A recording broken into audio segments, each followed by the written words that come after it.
দিদি, কে তুমি? তোমার চিনতে পারছি না ঠিক। আমি বরযাত্রী। কিন্তু এটা আমার ছেলে তো অন্নপ্রাশন।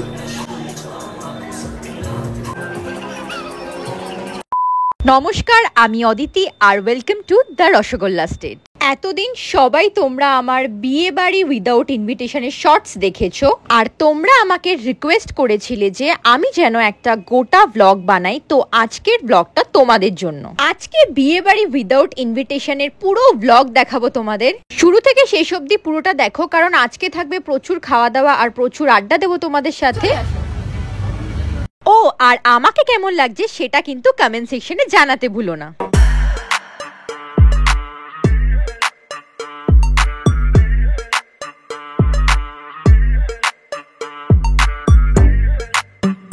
ভিতরে ঢুকতে না ঢুকতেই আমার এনার সাথে দেখা হয়ে গেল। হ্যালো, এই যে আমি ভিতরে ঢুকে পড়েছি, আর দেখো ঢুকতেই আমার কার সাথে দেখা হয়ে গেল। চলো তাহলে খাবারে হামলে পড়ি। ফার্স্টে আমি কফি দিয়ে শুরু করলাম, কারণ তোমরা তো জানোই যে আমি চা কফি দিনে যতবার খুশি ততবার খেতে পারি। শুরুতেই মনটা একটু কাবাব কাবাব করছিল, আর এত রকমের কাবাব দেখে লোভ না সামলাতে পেরে একটু রেশমি কাবাব, হারিয়ালি কাবাব, আচারি কাবাব নিয়ে জমিয়ে খেলাম। আর বিয়ে বাড়িতে তোমরা কোন খাবারটা দিয়ে শুরু করো সেটা তাড়াতাড়ি কমেন্ট করো। তারপর এদের কেত মেরে পোজ দেওয়ার মাঝখানে চলে আসলো এই ছেলেটা, আর আমি চলে গেলাম ফিশ বল খেতে।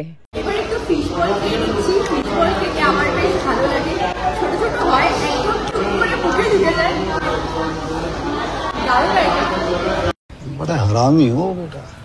তারপর তাড়াতাড়ি করে পনির শাসলিক খেতে চলে গেলাম, কারণ এই অনুষ্ঠানটাতে স্টার্টারের থেকে মেইন কোর্সের বেশি অপশন আছে, যেগুলো আবার শেষ হয়ে গেলে চাপ, বুঝতে পারছো?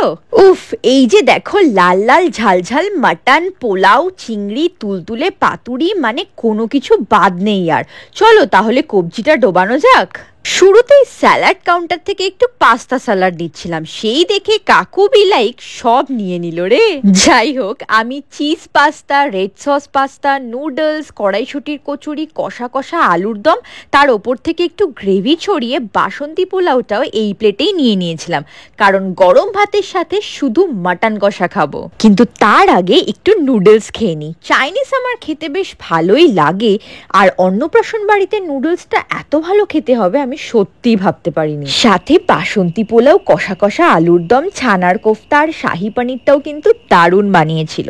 সত্যি কিছু কিছু ভেজ খাবার সত্যি অসাধারণ খেতে হয়। তারপর বেশ অনেকটা সাদা ভাত আর চিংড়ি মালাইকারি নিয়ে নিলাম। খুব বড় সাইজের বাগদা চিংড়ি ছিল, তাও আবার মালাইকারি নাকি, মানে ব্যাপারটা না পুরো জমে ক্ষীর ছিল। খালি সাইজটা দেখো তোমরা, পুরো গদা সাইজের চিংড়ি, যেটা না দেখি আমি আর সত্যি থাকতে পারলাম না। আর একদম চট করে খাওয়াও শুরু করে দিলাম। ভেতর থেকে এভাবে ঘি খেতে কিন্তু একদম ভুলো না, মারাত্মক খেতে ছিল। আহা, তারপর ফাইনালি মাটন কষার পালা, তাও আবার মাটন রোগান জস ছিল, তাই ভাবলাম খুশকা পোলাওটা দিয়েই খাই। সাথে নিয়েছিলাম 5 থেকে 6টা রেয়াজি মাটনের পিস, একটা ভেটকি পাতুরি। তারপর প্লেটটাকে নিয়ে চট করে সাইডে চলে গেলাম। সত্যি বাবা দারুণ ভিড় ছিল। ভেটকির পাতুরিটা থেকে না একদম গরম গরম ধোয়া উঠছিল, আর খুবই জুসি ছিল। সাথেই মাটন রোগান জসটা জাস্ট মারাত্মক খেতে ছিল। আমি তো প্রত্যেকটা পিসই চেয়ে চেয়ে রেয়াজি নিয়েছিলাম, আর নাল্লি পিসটা যদি এরম ভাবে চুষে চুষে না খাও তাহলে কিন্তু একদম মজা আসবে না, কি তাই তো? খাবারের শেষ পাতে একটু মিষ্টি মুখ না হলে বাঙালিদের খাওয়া কমপ্লিট হয় নাকি। তাই আমিও রাবড়ির সাথে জিলিপি, চাটনি, পাঁপড়, গোলাপ জামুন আর আমার ফেভারিট কুলফি ফালুদাও নিয়ে নিয়েছিলাম। আর কুলফি ফালুদাটা কিন্তু খেতেও ফাটাফাটি ছিল। ব্যাস, আমার খাওয়া তো এখানেই শেষ হলো, কিন্তু তোমরা যাচ্ছ কই? দাঁড়াও, আরো কথা বাকি আছে তো। আজকে যতগুলো খাবার দেখলে, এত সুন্দর আয়োজন দেখলে, এটা কিন্তু মিডাস ক্যাটারিং করেছে। তো তোমাদেরও যদি ভালো লাগে তাহলে তোমরা মিডাস ক্যাটারিং কে বুক করতে পারো। ডিটেলস আমি ডেসক্রিপশনে দিয়ে দেব। দেখতেই পাচ্ছ প্রচন্ড বৃষ্টি পড়ছে।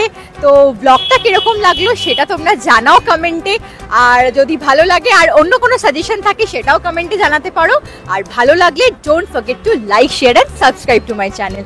টাটা।